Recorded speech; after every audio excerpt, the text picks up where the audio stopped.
advisor to the government of India. He's currently the executive director at IMF, and he's joining us from Washington. He's recently written a book called India at 100, where he has made some extremely ambitious projections for India's growth. And I'm extremely curious to, get to know a little bit more about that, Professor Subramanian. But, you're joining us from Washington, D.C., and the U.S. elections have captured headlines all across the world. And you're right there where the action is. And amongst the Indian American community, there's been so much excitement about this. So, just give us a mood check on what's really happening there. Thank you very much, Shweta, for talking to me. And I think in general, elections everywhere generate excitement. This one is no different. Right. So you've been keeping busy for the last few days? Indeed, of course. That's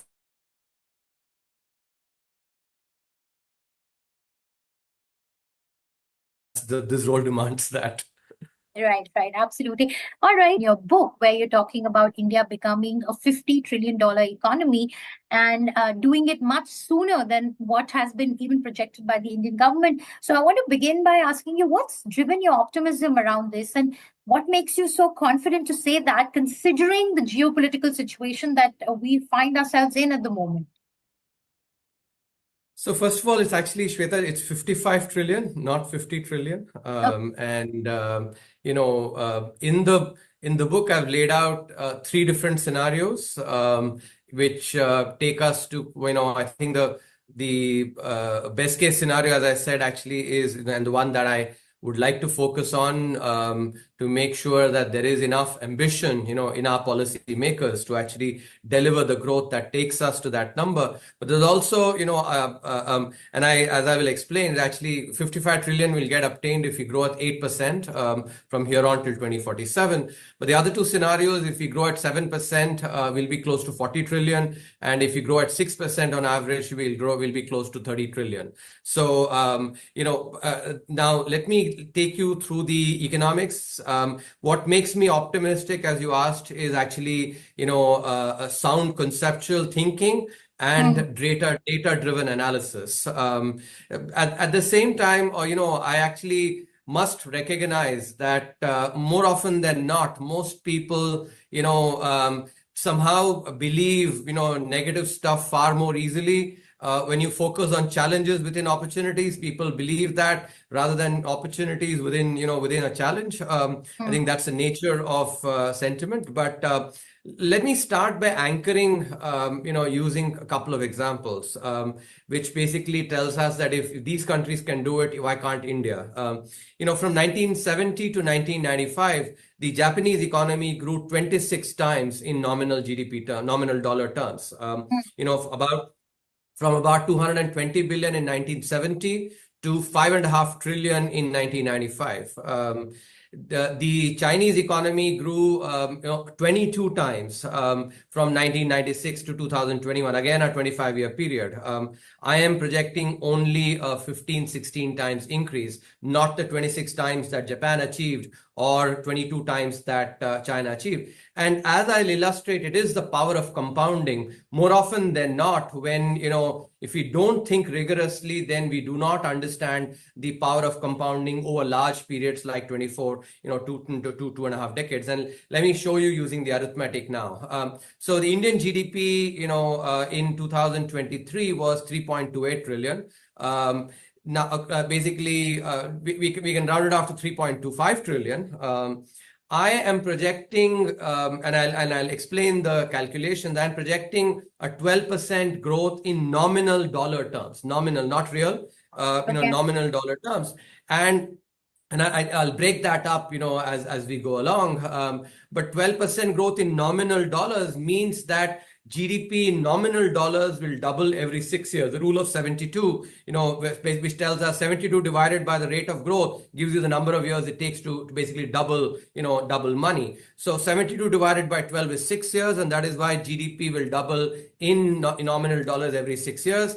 As I said, in 2023, the GDP was 3.28. Let's round it off to 3.25. So over the 24-year period from 2023 to 2047, that is basically 4 doublings. From 3.25 to 6.5, that's your first doubling. 6.5 to 13, that's your second doubling. 13 to 26 is your third doubling, and 26 to 52 is the fourth doubling. So what are the global scenarios that you take into account when you make these projections? Before I get to that, I think it's important to actually flesh this out. These are not assumptions actually that I've made. I've actually calculated, bottoms up. As I'm sure you would have actually seen when you got the opportunity to read the book. So that 12% in dollar terms comes about using three numbers, each of which is actually argued and built up, conceptually and empirically as well. First is 8% growth in real terms, and I'll explain why we can achieve that, maybe later. 5% inflation. Again, if you look at the data after the inflation targeting regime was implemented in 2016, our inflation has been 5% on average, and the Reserve Bank is required to target inflation at 4%. That's a reasonable expectation, therefore. So 8 plus 5, 13% in nominal rupee terms, not nominal dollars yet. Now, when you have to project in nominal dollars, then you have to account for the rate of depreciation of the rupee vis-a-vis the dollar. And here's where my estimates actually differ from those of others, let's say, where they have extrapolated just the currency depreciation that has prevailed in the past without taking into account some important macroeconomic phenomena that actually have been in play. As I said, the inflation targeting regime was put in place in 2016. Before that, India's inflation was, on average 7.5% from 1991 to 2016. It has decreased to 5% since then. And a decrease in inflation translates 1-for-1 into lower rate of depreciation, because lower inflation means your currency gets eroded in value much lesser, and therefore the exchange rate has to adjust less. And that is why, compared to historical, if you look at the average rate of depreciation of the rupee, it's been about 3.5%. Take 2.5% out of that, you get close to 1%. So as I said, 13% in nominal rupee terms, 8% real growth plus 5% inflation. Subtract 1% rate of depreciation, because depreciation reduces the value in dollar terms. 13 minus 1, that gives you 12%. That is basically what is the... And one of the questions that you might have is, and I think even the viewers might have, is that it's fine for us to have basically grown at about 7%, close to 7% from 1991 onwards, when we were about a couple of $100 billion to, let's say, $4 trillion now. But from 4 trillions to 55, can we grow at 7%, 8%, at 8% in particular? And I think that's a very good question, and it's something that I actually have covered in detail in the book. What is important to understand is that India's growth will be catch-up growth, unlike those in the advanced economies, which basically pushes the frontier. And three key parts. There are many others actually across 27 chapters. Have covered that, but 3 key aspects are formalization, which will basically enhance productivity and investment in the economy. And that formalization will be still catching up. If you think about this as the frontier, we're catching up, in the next 2 decades, we'll still be catching up. As I said, it'll lead to investment and productivity growth. Second is our formal sector firms themselves catching up with their peers in the, in the advanced economies, basically the cutting edge. And third is credit creation. Credit creation, if you look at, again, the cutting edge, if you look at, is 180% of GDP is basically the private credit, globally. That's the average in 2020. India is at 58%. Again, significant catch-up growth. Not just that, there is catch-up to be done on judiciary, catch-up to be done on manufacturing, there is catch-up to be done on bureaucracy, and also on, on human capital aspects. And each of these will basically, sources of catch-up growth will deliver us 8%, which actually, is also an answer to, you may not have expressed it explicitly, but viewers may think, what about the law of diminishing returns, which is what I've explained. Grow from a few $100 billion to 4 trillion is fine. Maybe from 4 trillion, law of diminishing returns might, start catching up. But diminishing returns manifests only when your growth is really at the cutting edge. When it's catch-up growth, as I said, actually, and that catch-up will continue for the entire next 25 years, we can deliver 8% growth. If we can deliver 8% growth, as I said, we will be a $55 trillion economy. In other words, actually, let me make it very clear that other estimates are not driven as well, by as deep conceptual thinking and by evidence as the one that I just laid it out for you. Okay, well, no, I do hope that your estimates are correct, because if you're looking, if you're saying that we are projected to grow at over 8%, that would At mean 8%. higher. Sorry? Exactly, at 8%. Yeah. At 8%. At 8%, that would mean higher per capita income, and that's what India's that's what India's challenge is at the moment. You mentioned manufacturing, judiciary, and you also list out the challenges in your book in greater detail. So I want to get a sense from you right now. You mentioned that China has grown at 22 times, right? But China's growth trajectory happened at a very different time in terms of the economic cycle. There was, but at the moment we are seeing a very different geopolitical landscape shaping up. So where do you see India's growth coming from? You mentioned manufacturing, so I want to know a little bit more about that. Where do you see India's growth coming from, and where do you think should policy making be focusing on? Yeah. Let me first, respond to a couple of, you said, you hope that my projections, come through. Let me tell you that, in the book, I have assessed very carefully, past 25-year periods. In general, if you look at over long runs, it's fundamental economic, aspects that basically show up in growth.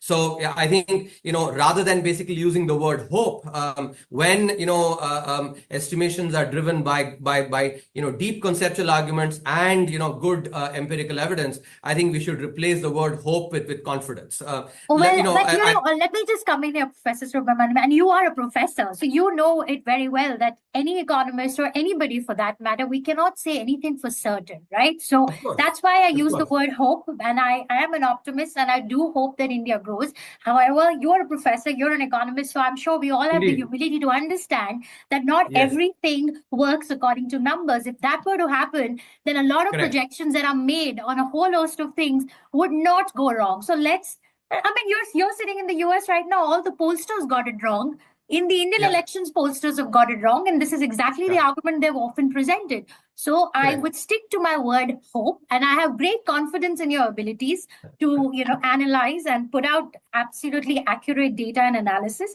However, having said that, as an Indian and as a journalist, I do hope that India continues to grow at 8%.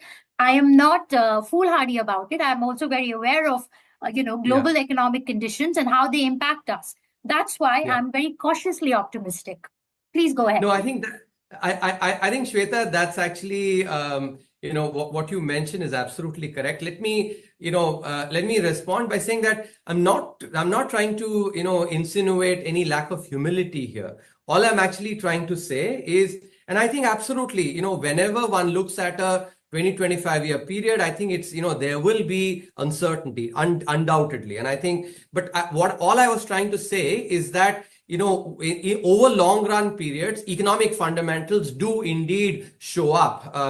And I think if you look at eventually, if India can actually, focus on the three sources, and that's sort of response to your original question, that has formalization, productivity growth in the formal sector firms, credit creation, that leads to asset creation itself. Then basically the investment rate and the productivity growth, both of which will happen, which eventually, manifest in growth. And I think in some sense, what I'm actually trying to, sort of say is that what India needs to aspire to is to deliver 8% growth.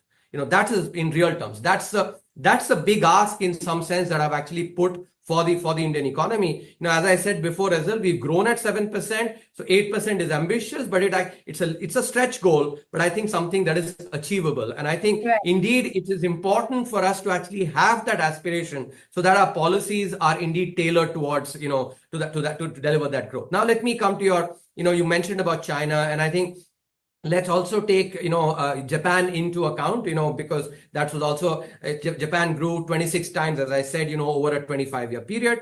I think it is important to sort of appreciate that even these two growth episodes were not growths, during a time where it was an economic honeymoon for these countries. That was not the case. China, if you take it specifically, during this period from 1996 to 2021, faced at least a couple, 2.5 black swan events. The global financial crisis in 2008, 2009, at the COVID, and also the Ukraine war. So I think, these are aspects that actually we must keep in mind. Similarly, if you look at Japan, from 1970 to 1995, right? This was the period when there was a big oil shock, inflation basically in double digits, kind of inflation that didn't happen even during COVID in the advanced economy, especially United States.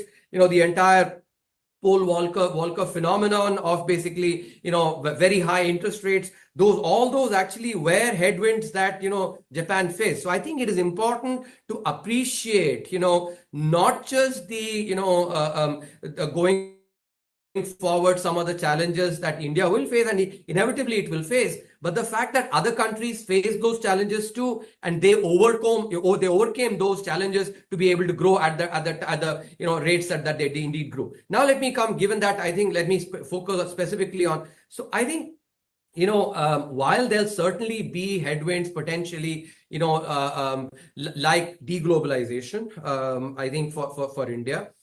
Even, for instance, some of the trade,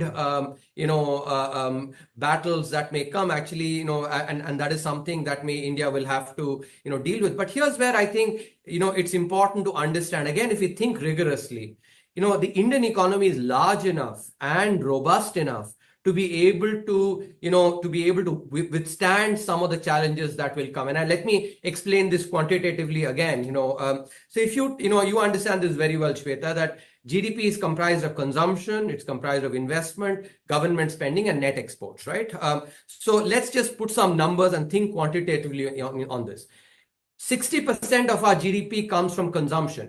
It varies. If you look at over the last 30 odd years, it's varied anywhere between 55% to 60%. But ballpark, that is basically what consumption is. That is completely domestic. Okay, so first thing. Second, if you look at investment, again, about 30% of GDP comes from investment. It has varied anywhere between 28% to 34, 35%. Again, but ballpark 30% actually, and that is also domestic, with FDI accounting for only 1.5% of overall, the foreign investment. So the entire 30% is basically domestic again. So 60 plus 30, 90, that is domestic. And 10% is basically government spending. That clearly is domestic as well. The only component of GDP that actually depends critically on global economic conditions is exports. But that also has an impact on imports as well. And net exports, if you look at it, in other words, exports minus imports, the contribution of that to our overall GDP is not very, in fact, negative, because imports are greater than exports. So right. I think rather than just sort of talking about this, without putting quantitative numbers and then saying, the global economy will basically have such a large impact. When we get down to rigor and actually start putting numbers and thinking about the quantitative magnitudes, it becomes amply clear that there is, I think, an oversimplification and overestimation of some of the potential challenges that there are. Again, actually, let me be very clear, and this is a philosophical aspect that I want to mention. A cynic looks at challenges in opportunities. A visionary looks at opportunities within a challenge. And I would rather choose to be a visionary than be a cynic, and hope, and really aspire for 8% growth so that we can indeed deliver the $55 trillion economy when India turns 100. All right. So, you mentioned that trade battles is something that, it will be a headwind that India is going to be facing. And you are an optimist, and you see an opportunity in this. So what are the opportunities that you see for India at this point? And how intensified is this are these trade wars going to get? What's your outlook on that? So I think that's a good question. We'll have to wait, but my sense is that some of the trade conflicts actually, I think will get far more intense. And I think those will basically provide benefits for India, when as India is trying to actually move some of the manufacturing, from other, competitors. And I think that will definitely provide us opportunity. But equally, in the same breath, I must mention that India has to be nimble enough to actually avail these opportunities, and their reforms are really critical. And actually, because we're speaking of manufacturing, I want to put the attention I want to focus on the need for reforms, relating to manufacturing at the state government level. So if you look at manufacturing, what does basically a manufacturing firm need? It needs 6 inputs: land, labor, capital, power, logistics for transportation, and scale. Now, of this, if you take these 6 inputs, except for capital, which is basically governed by the central government, the other 5 inputs are all state government responsibilities. And here, this is where actually I want to, sort of turn the attention back to you. And this is something which sort of surprises me a lot, that despite the fact and despite so much conversation on manufacturing, outlets like yours or any of the media outlets, I don't see a single op-ed or a single article basically saying, what are the states doing? When a state government's budget is presented, I don't see a single analysis saying what were the reforms that were done on labor, what are the reforms that have been done on labor, what have been reforms done on power, have they fixed their discoms, what have they done to basically ease transportation within the city, for instance, or what have they done on various permissions that basically make it very hard to get to do business in the state and achieve scale for manufacturing firms. It is the onus is on the fourth estate, which is the media, to actually highlight these. The entire conversation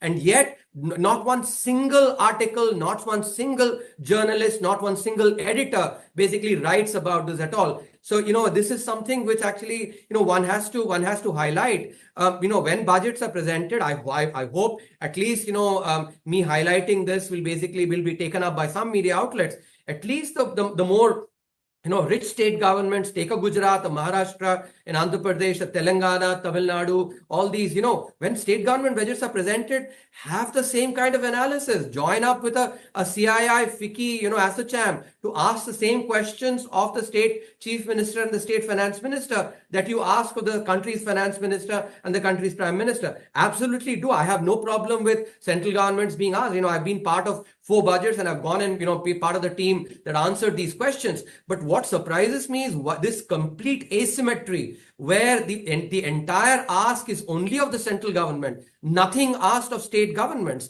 In a federal structure like India, where basically, and very well, power and responsibility go together.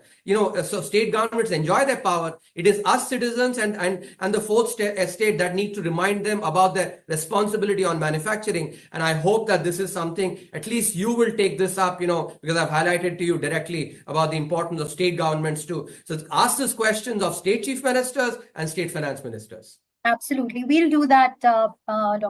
Subramanian.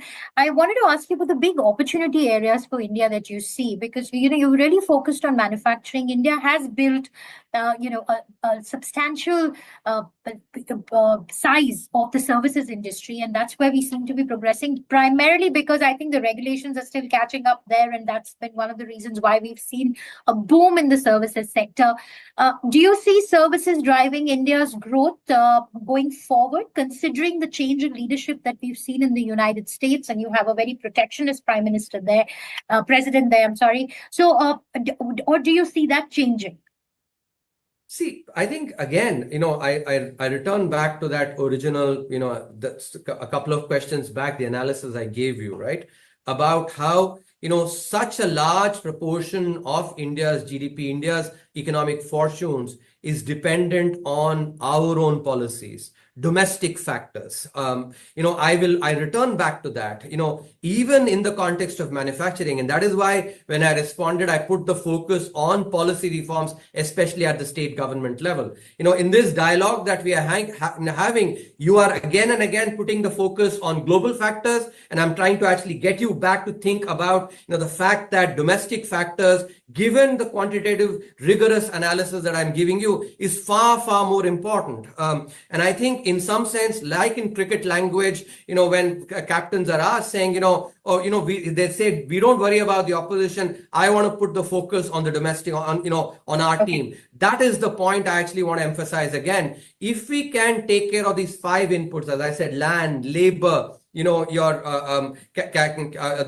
power sector, the logistics and economies of scale, ease of doing business, then not just electronics where we've been able to avail opportunities, but many other sectors we can avail opportunities. Rather than think at a sectoral level, which is what you're trying to actually, persuade me into talking about, what I want to focus on is at the macro level. It is these reforms actually across these sectors. That is what will deliver manufacturing across sectors, not just in a few. And I think that is important from a macro perspective. The sectoral view is not as important. The global view is not as important as it is basically the focus on domestic and especially on policy reforms at the state level.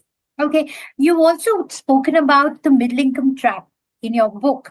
Are we there yet? As in, or is this something that India should not worry about? Though you say something to the contrary in the book. However, looking at the India story at the moment, we do see that the middle income trap seems to be a distant goal at the moment for us.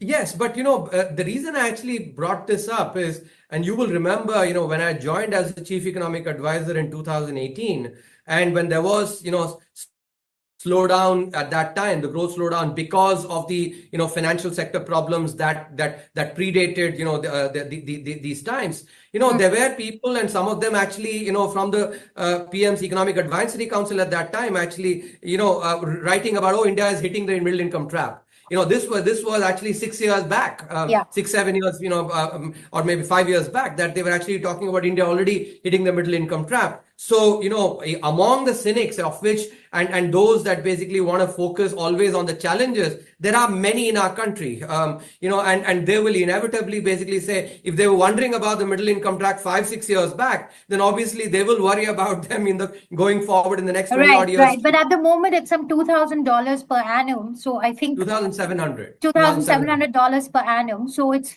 correct. And one would think that the distance is quite far at the moment, right? So I just want to get a sense from you on, why do you feel the need to highlight this challenge, and what is the middle income trap that you've spoken about in the book? Yeah. I think so. I'm glad you brought this up. I think this is about basically the middle income trap. But let me also expand on. See, the idea of the middle income trap, in my opinion, actually, and in my well-researched opinion, it's a very tenuous idea, but something that catches attention a lot. So the idea is that countries that are in the middle income status will remain trapped in that middle income and will not advance to high income status. That is the idea. Okay. Now, implicit in that term itself, the term trap, right? If you lay the trap to be very large, for instance, if I say, if you look at this room and maybe the entire IMF building, I say the entire IMF building is basically a trap, then obviously there will be some mouses that will be caught in that trap. But if I have a small mouse trap, then the possibility of a mouse being caught in that trap is actually not very high, right? The reason I give this example is that the definition of middle income itself is so broad, and the same World Bank that basically, talks about the middle income trap also actually comes up with definitions of middle income. It's so broad that even a country that grows its GDP per capita by 7-8 times is not trivial at all. But even such a country can continue to remain, trapped in middle income. So it's as if they basically have laid that trap to be so large that they can keep, talking about it, pontificating about it. Not just that. Second point, actually, the conceptual argument that is laid is that middle income countries actually find it harder to grow compared to low income countries or advanced economies or high income countries. And that is why they remain stuck in the middle income trap. And here, if you look at the evidence too, the evidence is very clear. In the last 20 odd years, except for two or 3 years when actually middle income countries grew, at rates lower than high income countries,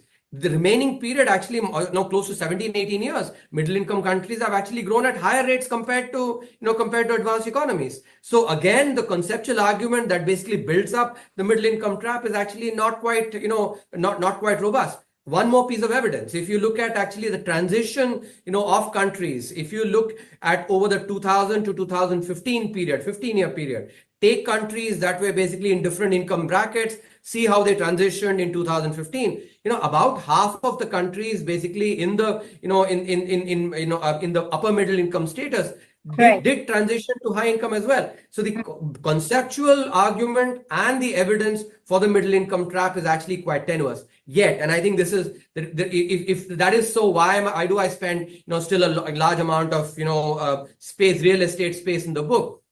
It is because countries like, especially the Latin American economies and South Africa, for instance, they are examples of countries that remained stuck in middle income and for a long period.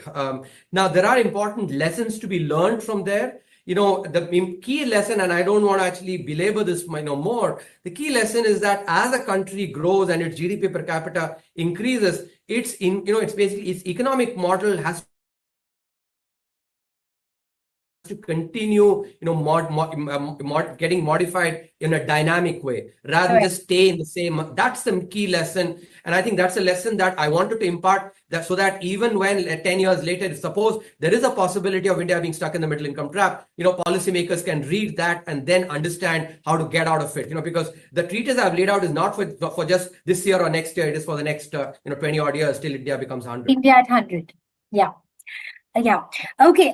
Very quickly, we're almost heading to the close of this conversation. You have an entire chapter on private investment, and I also want to talk to you about jobs. And so I'm going to bunch up a couple of questions here, and on further opening up of India's economy. So, one, what do you think is holding back private investment in the country? Second, in terms of jobs, what does India need to do? We've introduced an internship scheme, which is seen as a step in that direction. And third, is there scope for further opening up of India?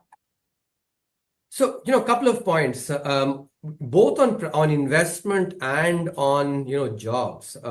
I think one of the mindset changes that is required, and actually something I've delved into, I've devoted one full section on this, which is looking at wealth creation as a boon, not as a bane. When I think across 4 pillars that basically, so I've laid out a 4-pillar strategy for India to be, a $55 trillion economy. One of them is wealth creation. The reason I bring this up is because there is a lot of narrative, on some sides of the, political divide on basically thinking about wealth creation as a bane. And this is a relic of the socialist era as well, And that's very detrimental. That's very detrimental. Indeed. And that's why I want to actually point out, I want to give you 2 specific examples here, anecdotes that basically, something that I'd be happy to, to talk about. First, I want to go back to my own childhood, come from a lower middle class family, not very, not born with a silver spoon.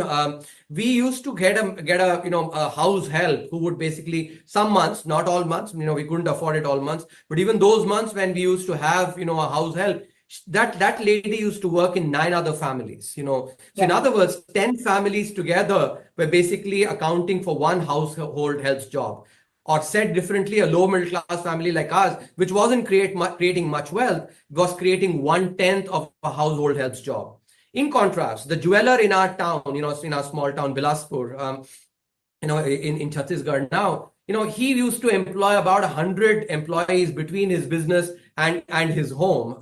And these were people who were being paid at least 5-6 times as much as the household help was being paid by any one of us families. So not just in quantitative terms, but in qualitative terms. In quantitative terms, this jeweler who was creating wealth basically was providing 1,000 times as much jobs as the lower middle class family, because we were providing only 1/10 of a job and he was providing 100 jobs, basically, so 1,000 times as much, but earnings also 5-6 times. And I think this is an important correlation to understand, that it is wealth creation that actually enables job creation. In the country where I actually, where I'm now, Washington, D.C., in the US, they understand this really very well, that if you have to have job creation, you have to have businesses growing. And I think a deeper point that I want to actually make, when you think about a corporation or a company, eventually a company is basically just a shell entity that employs people, has suppliers. But if you take suppliers, customers, all of them are finally people.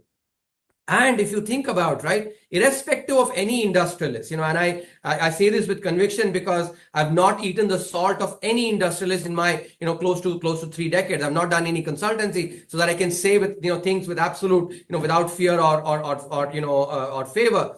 I think it is important to understand no industrialist basically puts his or her money, in rupee bills into stacks into his pillows or mattresses. Instead, he actually puts it into companies, and these companies provide jobs. Take money control, for instance, right? There's a promoter there who's put his or her wealth, and that is what is providing the job. Greater respect for wealth creators. That's your closing. I think it is quickly, do you think that India needs to be kinder to its entrepreneurs and to its business leaders? Yes, indeed. I think if you look at the quality of entrepreneurial talent that we have, in India, and I think the kind of entrepreneurial ecosystem that has been created in India now, India has the third largest entrepreneurial ecosystem in the world, more than 120 unicorns, clearly demonstrates the power of entrepreneurship. What we really need to do is, I think governments and particularly state governments need to, rationalize their processes. They need to reduce their permissions. And I think this is an aspect that really needs to, in some sense, the Indian, state governments need to basically remove the blocks for entrepreneurs to flourish. And I think that is an aspect that in general, and this is a relic of the socialist era, we still have far too much, interventions and far too much of unnecessary state permissions, etc., that are required, which actually just become opportunities for rent seeking by those, in the government. So this is an area that needs to be focused on. Within this specifically, I'd focus on, on the aspect of land. I think land acquisition is something that is actually incredibly onerous, in many states. And I think that's an aspect. So overall, that's what I would emphasize. I think us as citizens, we need to start understanding the importance of wealth creation, that, there is no job creation without wealth creation, and highlight it, with state governments in particular. Because as a central government, I think you've seen umpteen instances of the Honorable Prime Minister talking about the importance of wealth creation. It is just that this hasn't permeated enough at the state government level. And again, I put the onus on the fourth estate to bring this, attention. Right. Okay. My closing question to you, Professor Subramanian, you mentioned about further opening up of sectors. Which other sectors do you think India can open further? I think India has already gone ahead and, on defense, for instance, and then, defense production, defense innovation, I think that's an area. And all the ancillary areas, I think that basically will become quite important. But overall, I think I would say manufacturing is the area that we really need to focus on. And I think, all the aspects relating to manufacturing, the factor, markets for factor inputs, basically, as I said, land, labor, it's a factor markets that actually need to be opened up far more. If you look at, in 1991, India started opening up its product markets. Even that has not been fully opened up. If you recall, a lot of the small scale reservations that prevailed were, undone by the Atal Bihari Vajpayee government, when they were in power. But overall, if you look at the over the last 30 odd years, India has really opened up the product markets. But there is still some more work to be done on the product markets. But we've done precious little on the factor markets. Be it power, be it transportation in many cases, land, labor, and also the ease of doing business. That these are the aspects that need to be really focused on. Related to that also is a couple of aspects that are becoming important. If you have to have a lot of entrepreneurial talent and in general India's talent that is actually in the Indian diaspora, some of them at least coming back to India, it is important to improve the quality of living, especially in the cities. And here's where travel times have to be reduced. For instance, when I was in India, about a month or so back, it takes about, 1.5 hours to cover a distance of about 20 odd kilometers, which is just 15 miles. And that you would cover here in the US, in Washington, DC, in maybe 15-20 minutes, or maybe worst, during peak hour traffic, half an hour. This is an aspect that state governments are responsible for. State chief ministers, they need to be doing this work equally as well. I think this is, in Delhi, for instance, now the aspect of pollution, etc., comes, and that affects quality of living as well. So these are the things actually. Overall, I think, if there's one sort of really important message that I want to convey through this interview, it is the focus on state governments. I think it is time that we as citizens, you all as the fourth estate, really start putting and asking questions of the state governments. They've enjoyed power without delivering on their responsibilities for far too long. All right. Okay. Very quickly, your projection for India's growth for this fiscal. Any projection that you can 7%? Share with us? 7%. That's the IMF estimate as well, and I actually, my estimate is consistent with that. And inflation? I think 5%. That's reasonable. About 5%. There'll be. I think if you look at the latest print, I think it was about slightly more than 5%. So 5% is basically my estimate for inflation. All right. Okay. Thank you so much, Professor Subramanian. You're right there where the action is at the moment. We wish the book the very best, and we wish you the very best. Thank you so much for taking on the time and joining us. Thank you.